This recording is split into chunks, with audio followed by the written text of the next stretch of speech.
suami salah setinggi mana pun tetap tak pernah menghalalkan seorang isteri untuk curang. Itu tetap dosa besar. Bukan benda yang boleh dibenarkan hanya kerana kita rasa terabai atau tak bahagia. Kalau isteri yang curang macam mana? Okay, ni topik agak menarik juga ni sebab seminggu dua ni memang asyik viral pasal isteri curang. Okay, ni kalau nak bercakap ni memang saya akan bercakap jujur lah. Memang semakin banyak kes isteri curang. Cuma lelaki ni dia tak macam perempuan. Dia tak semua benda dia nak viralkan. Tak semua benda dia nak rakam. Tak semua benda dia nak sebar aib pasangan.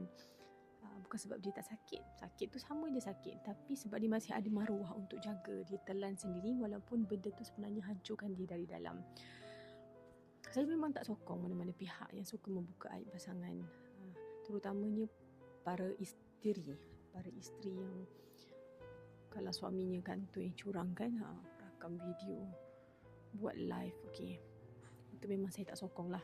Tak kira lah lelaki atau perempuan, sebab bila kita buka aib pasangan, sebenarnya kita juga sedang menjatuhkan maruah kita sendiri. Tapi dalam masa yang sama, kita kena berani bercakap benda orang yang tak nak cakap.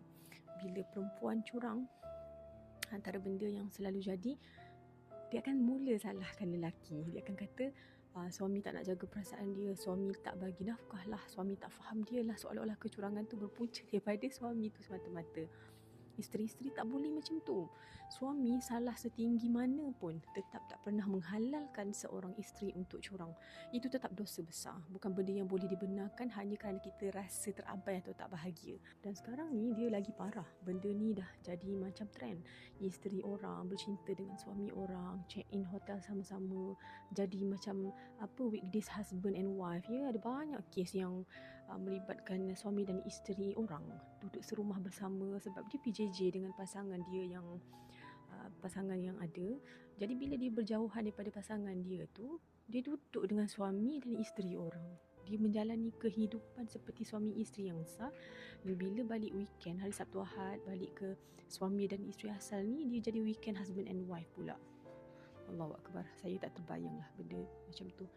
Tak boleh nak proses dalam kepala otak sebenarnya macam mana boleh terjadinya perkara tu. Dan terus terang saya cakap, ini bukan cinta, ini menjijikkan sebab dua-dua sedar apa yang mereka buat tapi tetap pilih untuk langgar batas. Jadi saya nak cakap kepada para suami yang tengah hadap situasi ini, kalau isteri dia dah sampai tahap berzina, tinggalkan, tak perlu perjuangkan lagi sebab itu bukan lagi kesilapan kecil, itu pengkhianatan yang sangat dalam. Dan dalam hukum itu boleh jatuh kepada nusyus. Dan realitinya bila seseorang dah sampai tahap tu, bukan senang nak berubah. Walaupun dia dah berkahwin dengan lelaki yang dia curang tu, tak kisahlah